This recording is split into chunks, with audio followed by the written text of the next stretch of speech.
Есть человек-герой, человек-титан, человек-паук и даже шаман. Есть те, кто лечит, и те, кто спасет, а есть тип один, и его жизнь несет.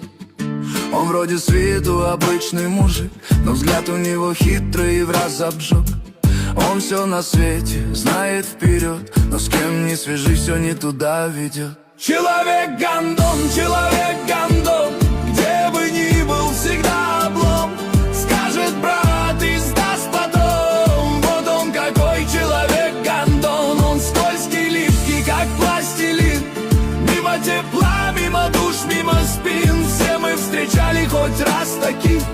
Человек-гондон, один из них. Он говорит красиво, как в книжках словарь, но за улыбкой вечный базар. Он влезет в душу, снимет кафтан и скажет: ну я пошел, братан.